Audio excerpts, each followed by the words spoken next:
funding. China hits a new milestone in space solar power. And also on China, NASA says it's very likely China will send a crew around the moon in 2027. That's not too far away. Vast is diversifying by now building satellites as well as space stations. And Russia is planning to sell advertising on their rockets and spacecraft. All that and our guest, Paul S. Mamakos. From the news desk at the Center for Space Commerce and Finance, my name is Thomas Andrew Olson, and this is The Unknown Quantity.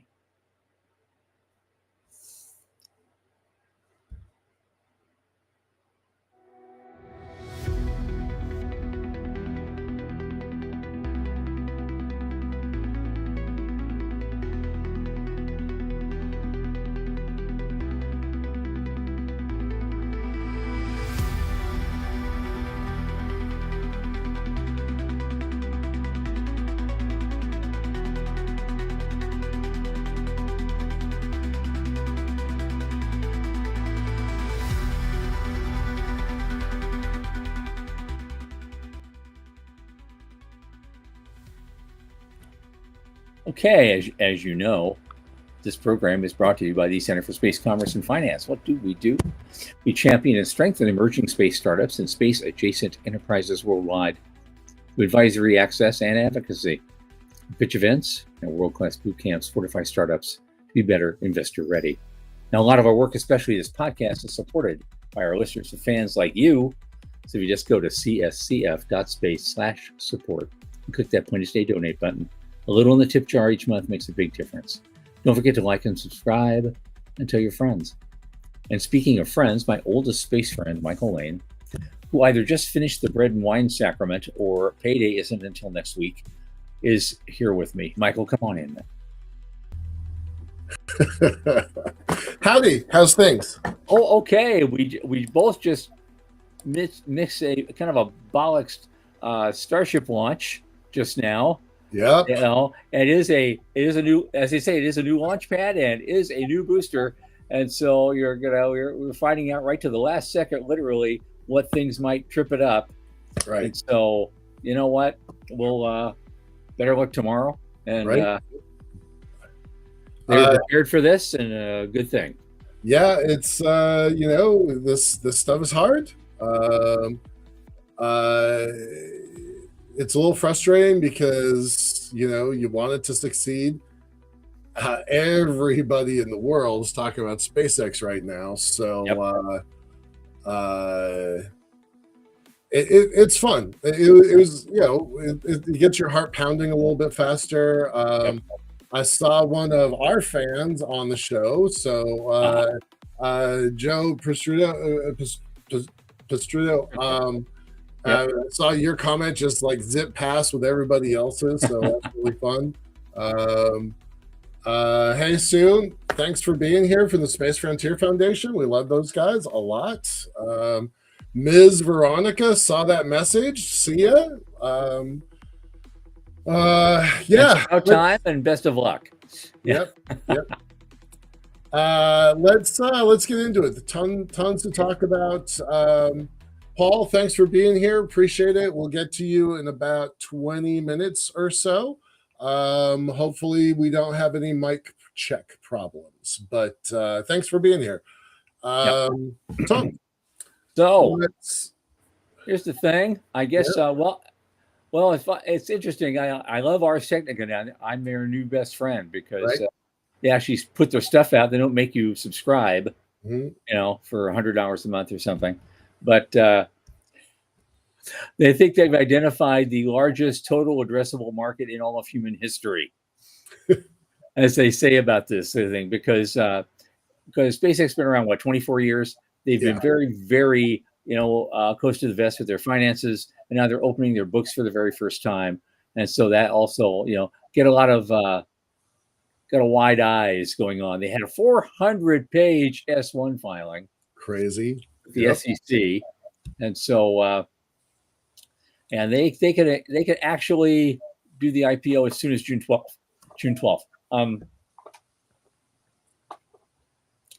So they had some good revenues last year. They're up significantly. Of course, you lost They lost a bunch of money last year due to their spending on artificial intelligence development. Right. They're going to get that right back Yeah. really quickly because they're projecting a TAM of 28.5 trillion Trillion with a T. with a T capital across T. its present and future offerings in space data AI services. Right. But only about 2 trillion of it is directly related to Starlink. And the rest of it's going to come AI through enterprise applications. And there's not a lot. There's a nice little graph here on this thing. So yeah. I want to dig into that graph for just a second, right? So 28 trillion, you can argue whether that's crazy or real. I don't know. But between AI, XAI, that just owned Twitter, right? So there's 600 billion in digital advertising. Cool. The digital advertising number, 600 billion, or their consumer subscription, 760 billion, are the size of our whole industry. Yep. Right. So just that acquisition brings an entirely new amount of money into our industry. And the enterprise applications is just slightly less than the entire U.S. economy. Yeah, that's insane. So it is hard to credit how they got to this 28 trillion. But you know what this does, if this is true, if this is actually true and happens the way they're planning, they stop being a space company and they become an AI company. Yep. That's it. That SpaceX is now an AI company. Do we even need to cover them anymore? I don't know, because in view, right? But do we even need to cover them anymore? Well, because these space-enabled solutions is only 370 billion. That's the lowest thing on the scale. Right. That's all their launch. Right. That's Starship. Do you? We don't cover Meta. We don't cover Alphabet, Amazon. I'm sorry, Alphabet, Google. We don't cover Amazon. Like, we don't cover those things. Do we even need to cover SpaceX anymore because they're not in our market? Because I haven't seen this. I'm an old guy, so the last time I saw a shift like that happen was in about the middle 2000s, about 05, 04, 05. It was when Microsoft was forced from being a growth stock into an income stock. Right. Because they weren't growing anymore. They reached such a plateau in their development that they had to start paying dividends. No one's going to buy their stock unless they pay dividends. And so now it became a dividend, income stock. And they're still living off of that. That's crazy. Can you imagine SpaceX being a dividend stock? Like, that would totally rewrite the whole story. I hadn't thought about that. I hadn't compared them to that. That's that's when you want to get in. It doesn't matter what the price of the share is. If you're buying it for the income, it doesn't matter. Forever. You just let it. You just pay $1,000 a share. Who cares? You're turning the crank. Right. Huh. That's clever. I hadn't actually considered them being a dividend stock. Warren Buffett. Can you imagine Warren Buffett buying SpaceX? Like, wait a minute. That doesn't even make sense. Everyone except Kramer. Right. Yeah. Right. He still won't get it. Yeah.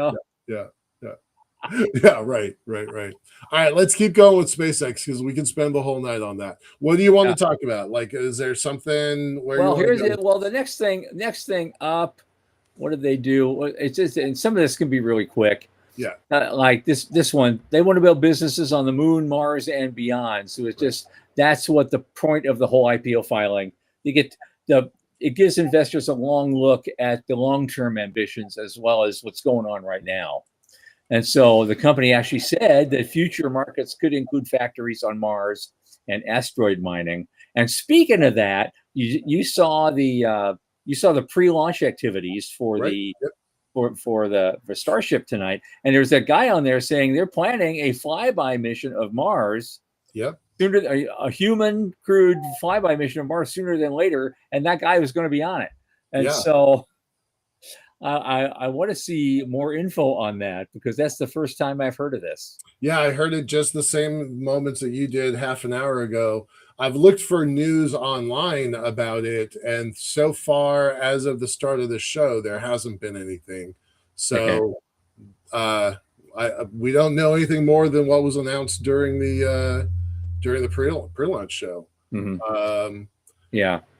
yeah. Well, the point is that this piece is that SpaceX wants investors to think far beyond just rockets and Starlink satellites. Right. And from that graph we just saw and all the other stuff they're announcing, it's that's launch is going to be the least of their concerns. Right, exactly. The rockets are the least of their concerns. Their business concerns. The rockets are the least of them.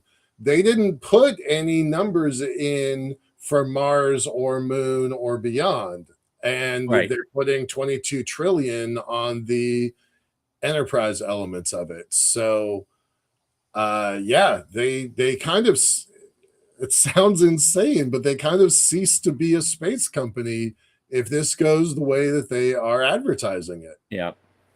And given that next little piece shows here, in addition to all the numbers that you've seen, they also have, they call eye-popping deadlines. Yeah, they're really setting deadlines for themselves. Yep. And there's some very aggressive ones. He says, I don't always hit them, but I get there sooner or later. That was in 2020. He said that. So his quote is, "Punctuality is not my strong suit." Right. I always come through the end. And so they want, but very quickly he wants Starship's first payload to be launched, paying payload second half of 26. The V3 deployment second half of 26. Acquisition of Cursor, yay or nay, end of October. Starlink mobile V2 launch next year. This is real aggressive stuff. It is. And they're closing a deal with EchoStar apparently next November. And they have a bridge loan, I guess they have to pay, but they may put it off a year depending on what's going on. But I just wanted to show that they got an aggressive schedule. They talked about that earlier this year. I mean, our big launch, maybe it'll happen tomorrow, but that's just the first one. And then, but almost the last quarter of the year is going to be almost stacked. They want to do like 6 of them. Yeah.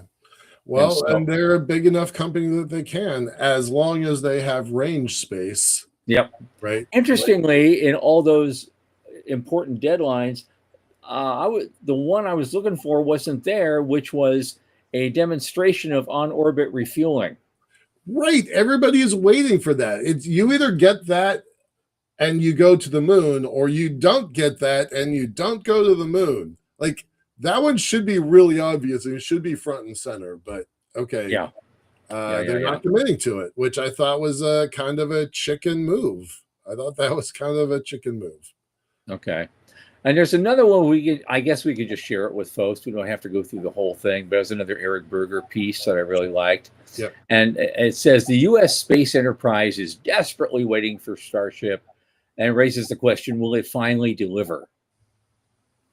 And so, like they say, it's a wild ride. The highs are high and the lows are low. And so, but one could be forgiven these days that SpaceX is at his core a rocket company still. Despite all their mega deals that they've been doing. So one might reasonably ask, what do they do these days, actually? With all the acquisitions they've done, and they've got this IPO. So basically everything they aspire to be in the next quarter of a century, it's all on the line. Right. Possibly tomorrow. Possibly tomorrow. And it's a whole lot of stuff in here.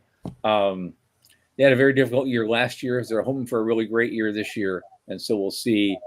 We started slowly. We'll hope we'll work up to something really good. They changed their third version of the Raptor rocket engine. Everything, and every one of those engines, 33 engines on that rocket, every one of them is tested. Yep. One at a time before they even go in. Yeah. So there's a lot of great material there for people who want to look at it in a little more depth. I mean, we could do a whole show on this whole thing. It's a good article. It really is. There's a lot to it. Yeah. Yeah. Yep. What do you think of Musk's plan to keep control of 85% of the company by his voting shares? You know what?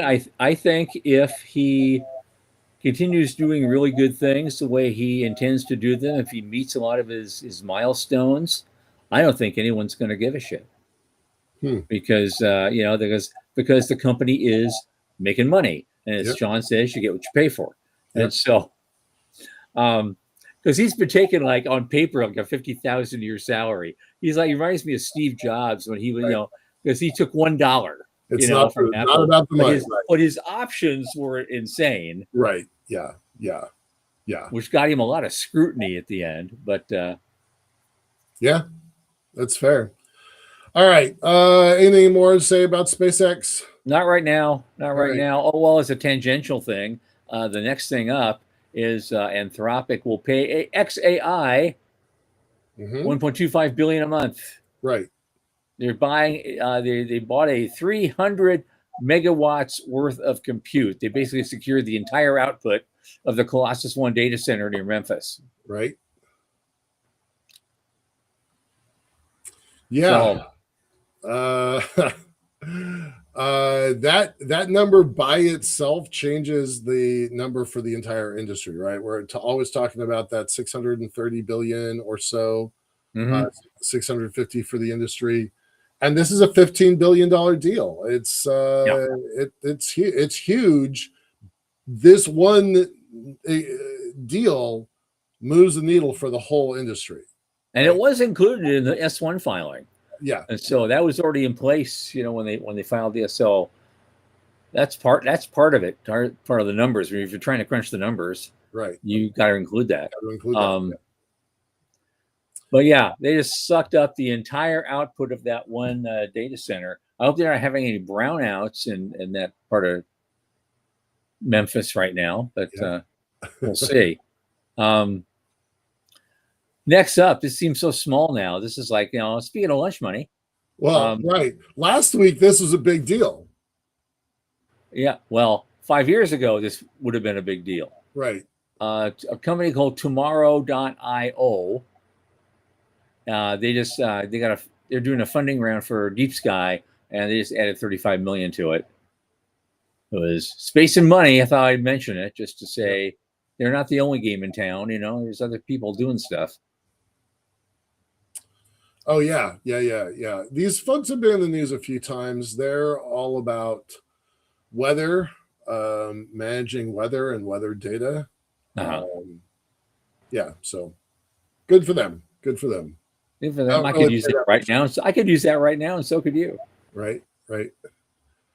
Let's move to China for a sec. Yeah. Oh yeah, we got some stuff about China. Two things. Obviously, this is China news. They're hitting a new milestone in their space solar power project. They've been, we don't talk about that much, but they've been working on building a space solar power station capacity. And actually, it's a research team from Zhejiang University in their Shanxi province. And so they call it the Sun Chasing Project. And they developed a ground-based test system for wireless power transmission. And again, the system achieved a wireless power transmission efficiency of 20.8% from direct current to direct current over a distance, 100 meters. Yeah. This is the biggest problem that I knew you were going to say this. Space solar power,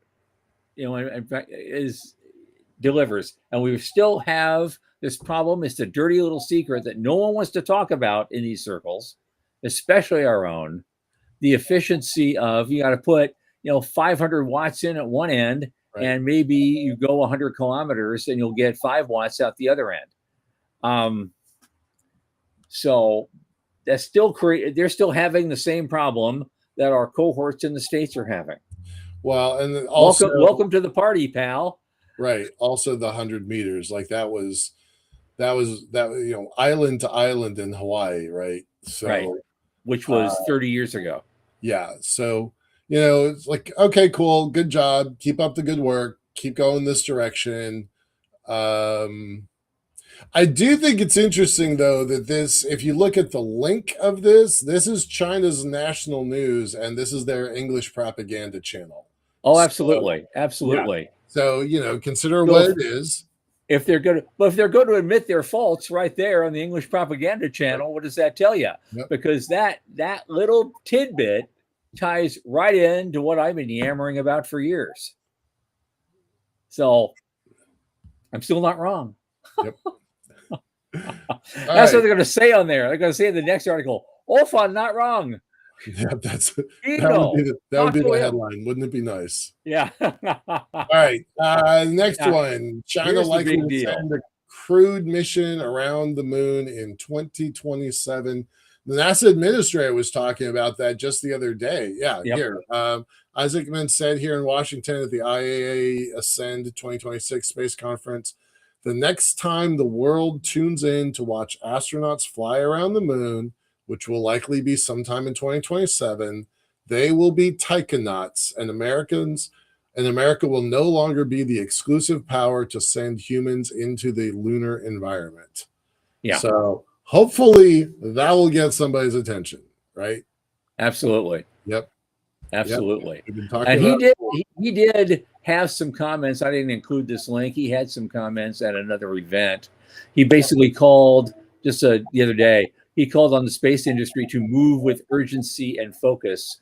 He was at the Ascend 2026 opening plenary with a singular message. NASA is a fundamentally different agency, one that will act with urgency to return to the moon, build a permanent base there, and realize economic potential of operating on the lunar surface. And we're off to a good start.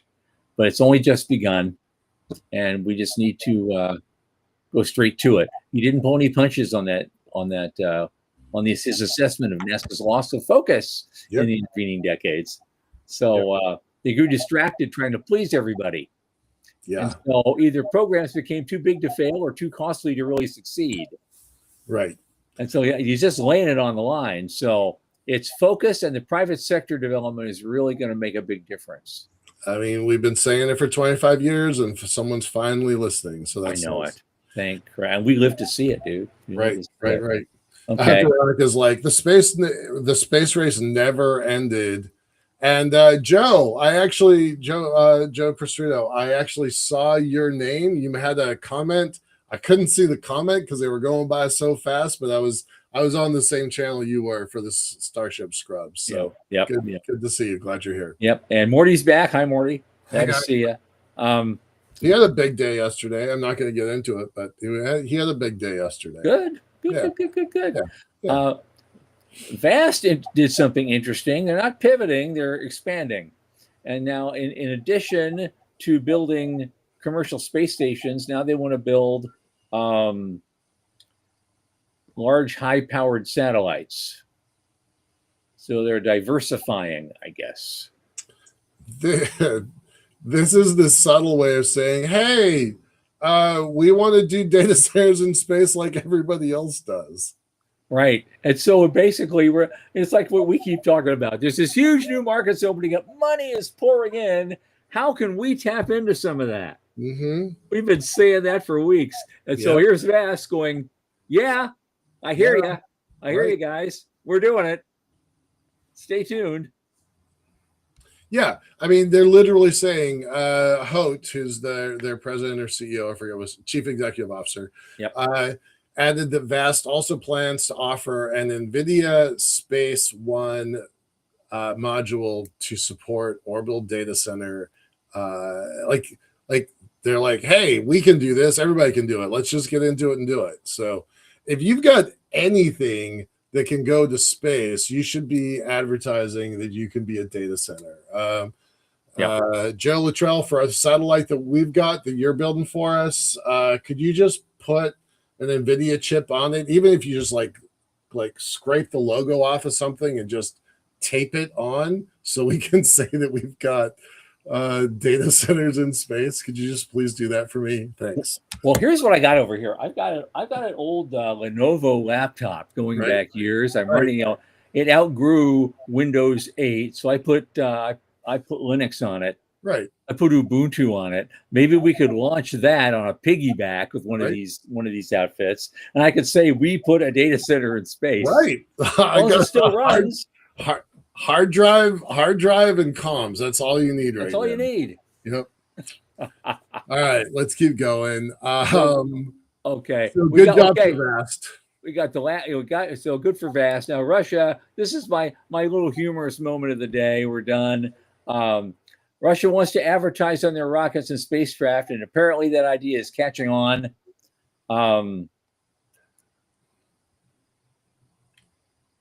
But it's also a kind of an assessment going, well, maybe their figures probably aren't great for their industry right now, so they're trying to boost it a little bit.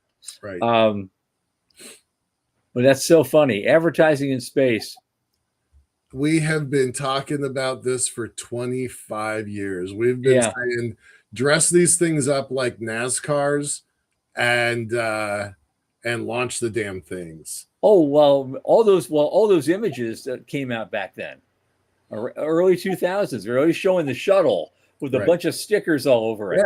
Yeah. That was that idea had been around for a long time. Yeah. I suggested something like that back when I was writing about the Colony Fund initiative back in '99. So I had pictures like that, on the website and in the written materials. So that idea's been around for a while. Yeah. All right, let's go. Hey, Doug, good to see you. Thanks. Oh, yeah, just in time, Doug. Just in time. Okay. So let us move on. Let me get to my script here. I got things that we're going to talk about today. Oh, God. Boy, do we have a guest for you. Very interesting guy. Our guest tonight is Paul S. Mamakos. I think it's how it's pronounced. He's the founder and CEO of Space Ocean Corp.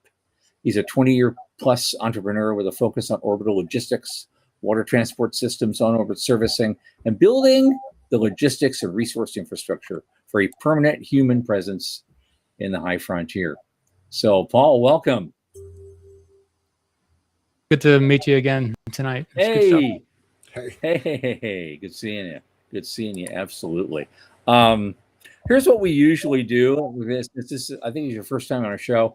If you can, go ahead and let's just do not such a much a quick intro. Just give you a little bit of your background, of your origin story. How did you get to this place you now find yourself in life? Yeah, I've always been a curious person. And when I was in high school, I would go to the library at school and look through the different NASA books, just like to look at the different pictures and the concepts. So all from when I was a kid, I liked looking for meteorites or stuff in the woods.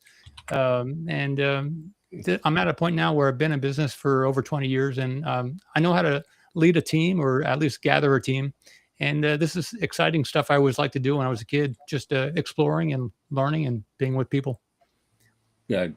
Very fun. You do a lot. I mean, I want to tell us what you guys are doing right now. You started the Space Ocean Corp. How long has that been around? It's been the whole 20 years or something?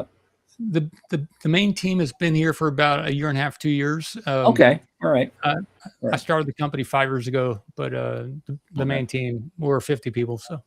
Okay. Because there's all sorts of great things here, and we could talk about any one of them for the whole show. And so, in fact, when you gave us a snapshot and suggested conversation topics, of the 5 of them, I think the first one we can kind of go, okay, we have a very sophisticated audience. They get that part. And probably star-based country is probably not a huge thing we need to talk about right now. But however, I think the idea of water as the oil of the space economy, I think that's huge, because you're talking about hard logistics of trying to build a cislunar economy. So that's what I want to delve into tonight. The water thing, the engineering reality versus the theater, and designing that entire cislunar supply chain from scratch. Let's start with the water. Yeah, so infrastructure, there's a lot of opportunity to do stuff in space. I think in the past, it was kind of a concern about over-commercializing or industrializing space. So now we're at the point where SpaceX is actually going up there, opening up lowering the fees to launch, and some other companies as well, launch companies. if we're going to make concrete or cement, or if we're going to have life support, we're going to need oxygen, and we're going to need, if we want to stay clean or do a bunch of different stuff in space, grow food, we're going to need water. So we're developing like the different types of spacecraft that could transport fluid. I know Orbit Fab has done some of that as well. They're not exactly focusing on water as their thing, but they've done a lot with water too. So we're doing something similar. We're just focused on water, and anywhere there's an ocean, we want to eventually, that's our longer term goal, to get to some of those off planet places where there's an ocean out there. So. Yeah. Okay. All right. Now, since we're starting about with the cislunar economy, and we're all focused on going to the lunar South Pole, there's apparently, all sorts of ice. Is there enough water locked up there to actually get something started? Apparently, if they can scoop up the regolith and extract the water, maybe heat it up or something like that. So, and there's apparently a lot of oxygen in some of that. We're not focused on doing that part of the mining or collecting of the water, Right. but we would like to. Totally different. We would pick it up from anybody like that, or even an Interloon if they had helium-3. We would transport that fluid, any type of fluid, not just water, but we're looking to be that logistics in like a FedEx or something like that, UPS in space. Okay. So other than that, then, so where's the water coming from? Why do you want to move water in the first place? Right. I think we'll probably, there's a good chance we'll be the first company to get water from off of Earth, from. Okay. Yeah. And we're looking not just like samples, we're looking at like 30,000 liters of water. So the types of spacecraft we're designing are big, or just many of a certain volume that could work too. Okay. So that's what that's why I'm driving at. I'm trying to figure out, you're talking about water a lot, but you're not bringing it up from Earth. You are building things that will go to moons of Jupiter or Saturn and getting it from there and then shipping it back like giant tankers. Colonists on the moon, or even the different space stations, and even Mars. Initially, they're not going to be able to have any water right when they get there. I don't know how long their water will last when they initially get there. So we'll be there to provide it to them. We can deliver it to orbit, or maybe even take it down to the surface with SpaceX help or somebody else. Wow. Now, they can cycle water, but if it's only 95% or 98%, that 2% will run out. So they're going to need water. And the recycling equipment's pretty expensive too. It's like $20 to $50 million, and then it needs maintenance. So, what's your first source? Your first source Earth. Of water. Where's the first place you're going to? What's your time frame? You said you're designing. I've talked to your Sean. We have also our Sean. I've talked to your Sean. What's your first target, and what's your timeline, and how big is your tanker? Yeah. Initially, of course, we're going to service low Earth orbit and out to cislunar, so that'll come from the Earth. But we want to go to Enceladus. So we're focused on oceans. Anywhere there's an ocean, that's kind of our company goal. So Enceladus is the moon we're looking at. It's a moon of Saturn. It's got a 20-mile deep ocean. And very thick ice. So we want to take a lot of video too and share that with people on the planet as well. So. I have said a lot of times, I believe it's got all the building blocks for life. So I hope you find porpoise and dolphins down there, because I would be very happy about that. But I do. I think that's a great target. And tell us about your engineering. Like, what's the difference of trying to harvest it from the moon? So Dr. Plod is on the screen here. He's talking about there's 600 million tons of ice on the moon.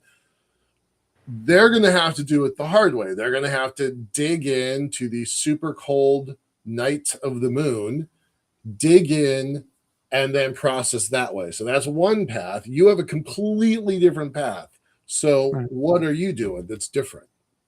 And you're gonna get 30. What'd you say? 30 tons? 30,000. Yeah, 30,000 liters. Gallons? Liters? Okay, 30,000 liters. So very different process than the folks that are trying to do ISRU on the moon. So what are you doing? Well, they're gonna need nuclear as well. It gets really dark, and maybe they can microwave the ice from the edge of the crater, and they can melt it and collect it and recondense it on the moon. So that's cool. I'm just excited about oceans, and maybe we'll we're looking to do some stuff to the moon as a payload to demonstrate some of our stuff, but we're kind of looking for oceans. We're just everybody's likes their own thing and their purpose for going to a certain business, something you want to work at for 20 years or even plus. So yeah. So now, is that water? Are you gonna purify it in any way before you ship it? Are you going through some process? Because we don't know what's in that water by the time you get there, and it could need a lot of have a lot of stuff filtered out of it before you can really ship it to somebody. Right. And we see ice on all these different locations. We don't know what kind of water it is. So that's kind of a sketchy, what is that solid frozen thing? We did we did a collaboration with Texas A&M with some of their capstone students for a silver biocide. So we're looking to have that according to the NASA SWEGs. They have different standards for water for space. So we're looking to make it potable water. So. But the water or the ocean on Enceladus is it's salty. It's a lot like Earth's water. It has also deuterium in it, apparently. So we'll see how it all turns out. But deuterium, I didn't know that. That's pretty cool. So you're just gonna land there on the icy crust, drop a straw down, and pull it up, suck it up. Yeah, there's different ways we could do it. We've looked at some of the different ways to do it. I'd have to get in that spot. I have to think about that part of the thing. We've looked at many things in that thing. Okay. Yeah. There are apparently boulders on the surface of ice, so you could potentially just go and sound the boulder. Yeah. Okay. There's said to be snow on the surface, snow in some of the research stuff. So, but Cassini and some of the other spacecraft have gone around past Enceladus, spent a lot of time there, so they got a lot of data. If we could, it'd be great if we could do an initial strip down satellite and go there just to see if we could land on the surface or do some more, just kind of demonstrate we can do that initial part before spending $400 million on a big spacecraft and doing it all at once. Now, Enceladus does a lot of geysers. They're doing the geysers all the time. Now, has it been determined whether those geysers just come out all over the place at random, or they come out specific places all the time in a timed way, which would make life a lot easier for you if they did? Right. One of the thoughts is, we could land on the surface and maybe we can drill down. We've talked to some of the people at the Mars Society. There are some people with drills, so we could do it that kind of way. There's apparently no atmosphere on the surface there, or very small Pascal pressure on the surface. So, but if there were geysers and if they were steady, we could just have a half dome point at the surface as the satellite goes around 1,000 times a year, and we just let it collect on the surface there and then close that up and melt it.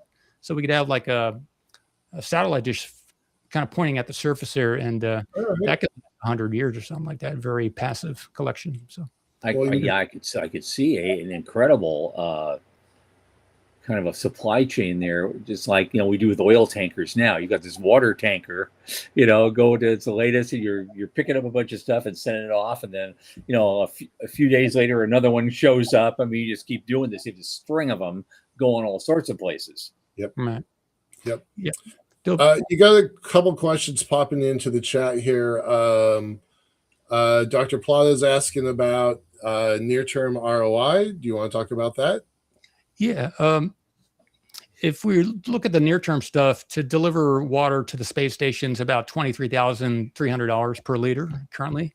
And that's before the subsidies from the government every year, $100 million or so on top of that, $23,000 per liter. So Johnson Space Center is helping some of that. And there's some opportunities for delivering to other space stations that would make that possible, delivered to the near-term destinations for water. So we're open to doing some of those pre-orders if you want for water. It can be a phase kind of thing.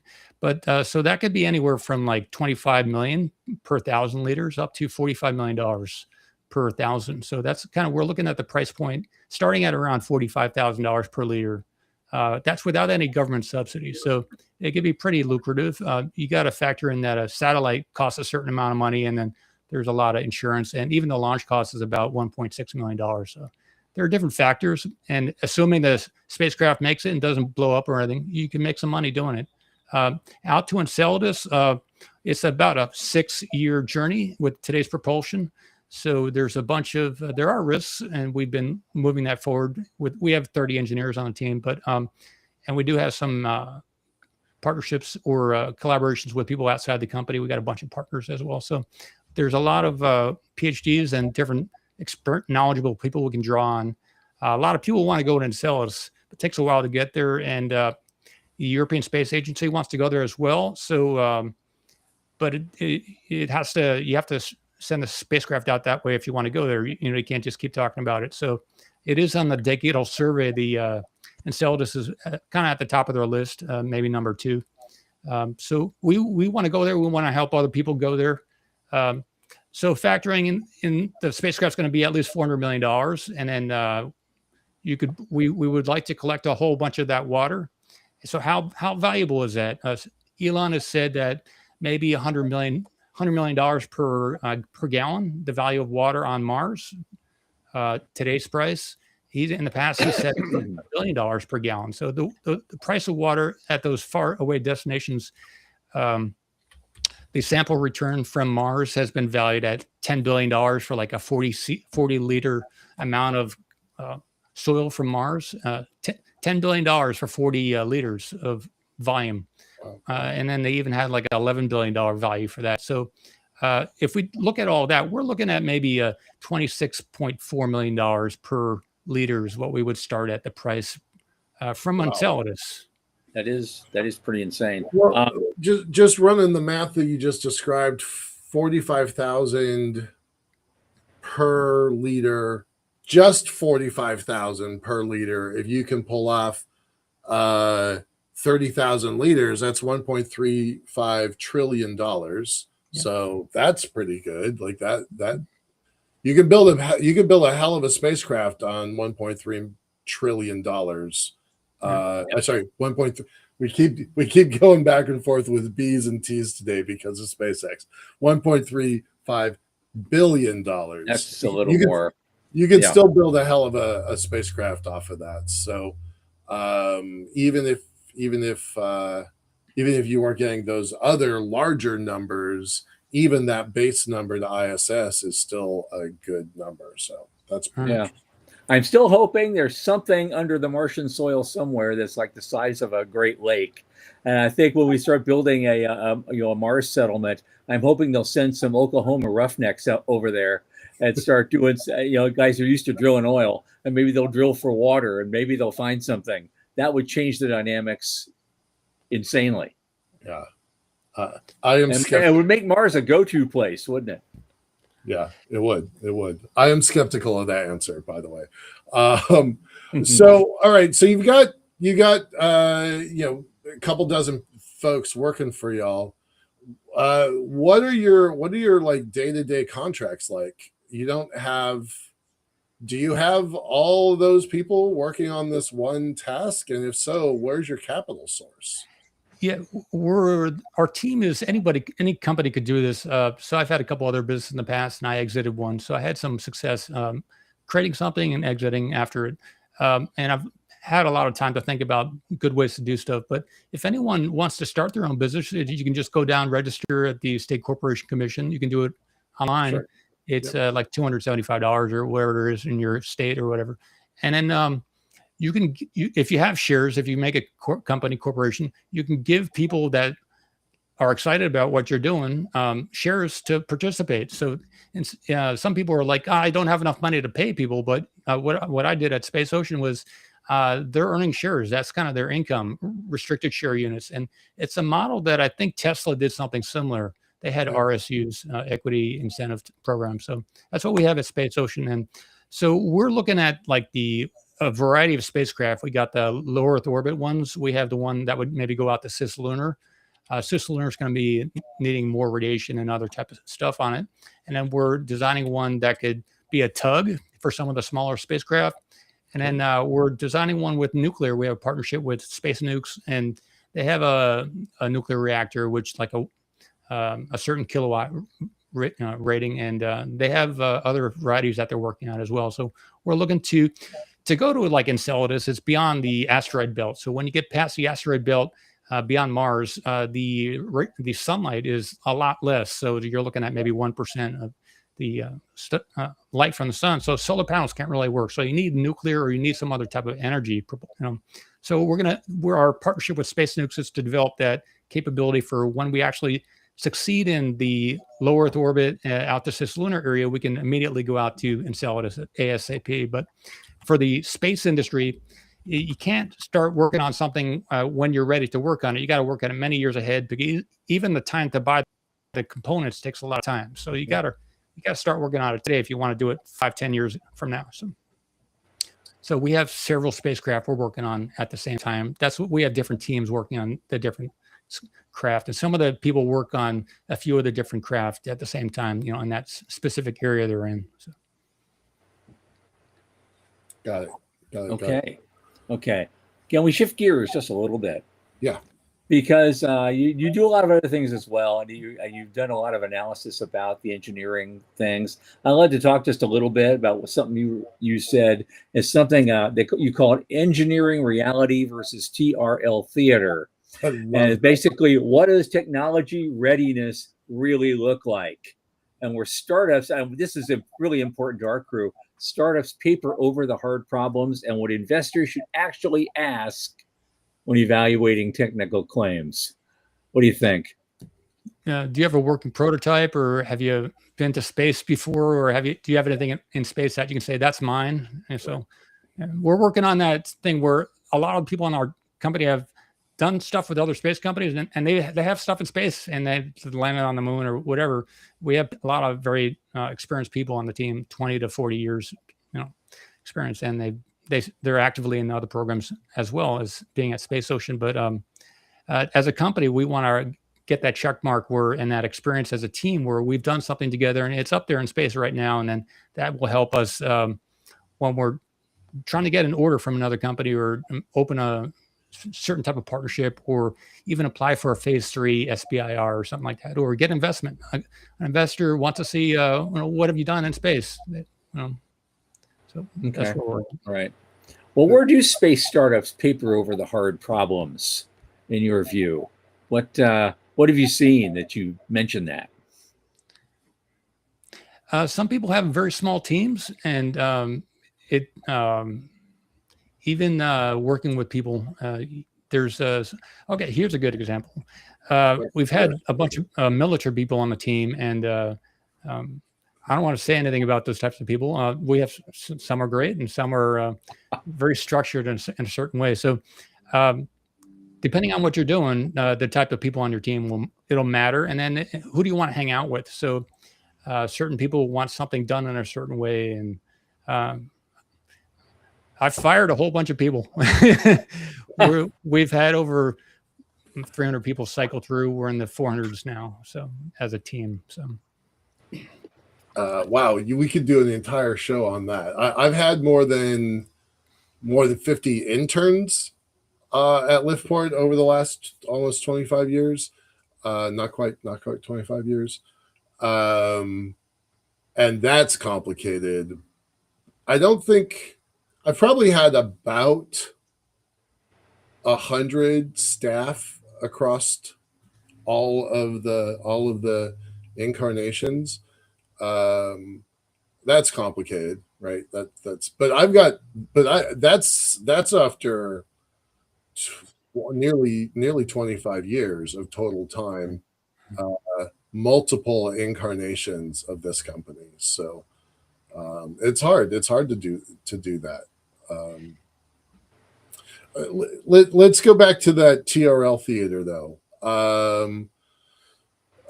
Why do you call it that? By the way, I really enjoyed that language. I thought that was very accurate. So why do you call it that? It's impressive. You can say I'm your TRL 5 or whatever. TRL 9 is the ultimate, and that's where you want to get to. You're in space. You've done stuff. It's qualified, and there's a heritage. So there's a history. So. It means a lot, but even something that is qualified, we just saw SpaceX try and launch, and they've been to space a whole bunch of times, and they had to postpone it till tomorrow, maybe. So, hopefully tomorrow. Yeah. Yeah. Yeah. Cool. Uh, Veronica asked if you've done any development or analysis here on the Earth, Arctic or Antarctic. I actually don't think those are the easy ones. I think it's actually if you go to Mount Washington out in Vermont, Northeast, somewhere in the Northeast. I think it's Vermont, Connecticut, maybe. Have you done any testing of your systems, live in super harsh environments, super cold environments? Not yet. We want to. It costs about $50,000 to go to Antarctica, so there's a cost. Yeah. There's a cost. We were looking at Alaska like a month ago. But we're looking at our options, and when it's the right time to take the equipment out that way, we will for sure. Yeah. Okay. The reason I always talk about Mount Washington, and so far as I know, no space company has gone to Mount Washington, but it's got some of the coldest temperatures in the world, and it's a hell of a lot easier to get to than the Arctic. So it's a hell of a lot easier than the Andes or the Himalayas. So it's pretty rough up there in the New England area. So and it's a lot less expensive. We are going to do our testing at Mount Washington. So I'm just going to give you that as a freebie if you need it. I appreciate it. I'll look into that for sure. Yeah. Well, one of the things that really excited me was reading your material is that you mentioned the word containerization, and that is a big topic for us. We just love it. And we kind of broke that on our show about a year ago. But the thing is, you talk about Peril, you have your own ideas, and I love to hear them. Give us a kind of a systems level walkthrough of orbital logistics. How does fluid transfer work in microgravity? What will the short-term economics be of say satellite servicing, and what that orbital depot network could look like, say, in 15 years? Cool. Containerization is the idea that in shipping, when they had the standardized sizing and everything else, then they could the different ports could easily offload and unload the different stuff, and the ships could have a spot for their stuff. So in space, we're looking at different ways to standardize even the connectors. Rafty, OrbitFab is the Rafty, and Duralock is a different type of connector. So different. When you, if you're in Europe, you have a certain type of plug for your electronics. You plug the thing into the wall. When you come to these, it's different. So you got to get a adapter. So in space, the different space satellites and spacecraft, they don't have a standardized way yet. It's a new industry. The SpaceWorks and the AFRL, all these different funders for the spacecraft haven't decided to have a certain standardized way for these things to connect in space. So it's a vacuum out there, or very close to it. Some of the space stations have like a back porch you can drop stuff off on. If you have like a you can just use an arm, and you can deliver something. It can grab your spacecraft and then it can offload that way. But for a larger volume of fluid and stuff like that, it'd be good to have some type of connector. But that has to be put on these spacecraft before they get launched, and it takes at least a year probably to integrate that. So we're looking to be part of that and help that shape that decision. Of course, OrbitFab has gone quite a ways, but and there's a possibility they could change the volume or the size of their connector. So that's a possibility. But there are different fluids. Hydrazine, you don't want hydrazine connector being interchanged with a water connector. So you can't use the same connector for everything. There's a large need for water in space from the military as well as the commercial sector. If people want to go up for a vacation for 2 weeks on a VAST or Starlab Space or one of the other Orbital Reef or one of the different space stations or tourist places, they're going to probably want some water. If for the price of water, it's if you were on the moon, water would be so expensive that could you even have a bathtub on the moon? How expensive would that be? So we're looking to enable that and work with all the different space companies as much as we can, even internationally, to be part of that and make it more real for everybody. Okay. Just one more thing. I know because we've all talked about Elon tonight. One of his goals with Starship Block 3 this year is to actually do a demo of on-orbit refueling. What challenges do you think he faces? Well, today they revealed the two new spots on the Starship where they can interface and connect the two different starships. So that was pretty cool. Yeah. They want to have like 1,000 starships up there, just to refuel one of them to go to Mars. I don't know if that's still current, but they were looking at, and maybe as they increase the size of the Starship, then they need less of them to do the one trip to Mars. And maybe as we get nuclear propulsion, we wouldn't need to do, but there's going to maybe need a lot of, when you have a large ship go out of a port, there's a lot of like a tugboat and there's different things that interface with that big ship. Probably going to need something like that with SpaceX and all the other space partners for that Starship to leave. Maybe we can help out with some of that fluid logistics. Okay, but are there any red flags in terms of just doing the fuel transfer? You're doing this in microgravity. What's the challenge? Well, when we look at the Starship, there's a lot of vapor or other stuff, a constant trickle leaving. So when this cryogenic fluid heats up, it vaporizes, or they may need to recondense it or something. So up there in space around the Earth, and as you get further away from Earth, it becomes a bigger problem. But at least around the Earth, it'll boil off. So they got to keep sending up more fluid. Okay. I can imagine a world where, and we only have 3 minutes left, so we got to switch over to our future stuff. But I can imagine a world where L1 becomes the ultimate refueling station, that everybody just goes there, does their business, pushes their fluids wherever, transacts their transactions, and then moves on to their next destination. So let's focus on. So we always end the program. We only have 3 minutes here, so we always end the program with what does the next 5 years look like, and what does the next 25 years look like? Next 5 years for Space Ocean or for everybody? Anybody. Answer it how you like. Lots of tourists up there in space, people on the moon, possibly. I would imagine that happening. People on Mars, and maybe other places too. Maybe scuba divers under the ice on Enceladus. That would be freaking awesome. I said divers, you said scuba. I dolphin. It depends on the pressure. Having been a scuba diver, I kind of know how that works. So, yeah. What does 25 years look like? Or was that the 25-year answer? That was maybe the 10-year. 25 years, maybe 5 different locations with humans, civilizations out there in space, and possibly even outside the solar system. Probably that'd be wow. Well, that's huge. That's the first time we've heard that one. Actually, I love that. I know some guys working on a warp drive, but I don't think they're going to have their first test until 2050 at least. Right. Yeah. So, yeah, I love that. Five places. So Earth, Moon, Mars. An asteroid, Enceladus? Is that what you're thinking? Sure. Oh, you mean for those civilizations? Yeah, people. Maybe Moon. Maybe one of the other planets. All right. So which 5? Neptune? Earth, Moon, Mars. That's easy. Where are the other 2 sites? Neptune, maybe. Okay.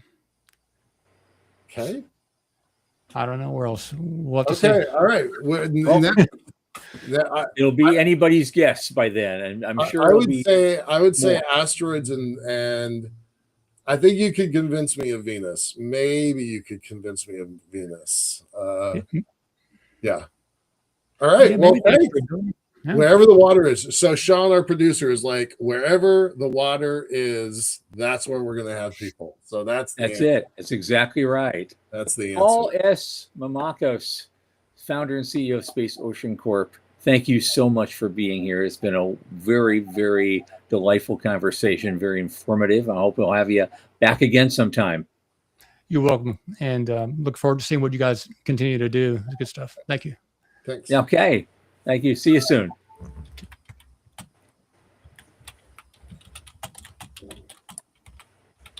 Okay, Michael, let's see here. Well, who is coming up? Okay. Monday, our guest. I wasn't even sure we were having a guest on Monday. Do we have a guest? Now, we have a guest on Monday. We may not have one next Thursday, which means we might just catch up on all the news items we've been missing because they keep stacking up, But there's been so much news lately. But on Monday, our guest will be Dr. Annette Toivonen. I think that's how it's pronounced. Oh. And she's the author of a book called Sustainable Space Tourism. Got it. And she's going to be with us on Monday at 8 p.m. Eastern. I've got an interview with her tomorrow morning. I barely know. Very cool. Very cool. I'll know more. Yeah. Okay, very good. Give her my best, and we'll see her on Thursday. And on that, for Michael Lane and Sean Key, I remain Thomas Andrew Olson. Keep watching the skies.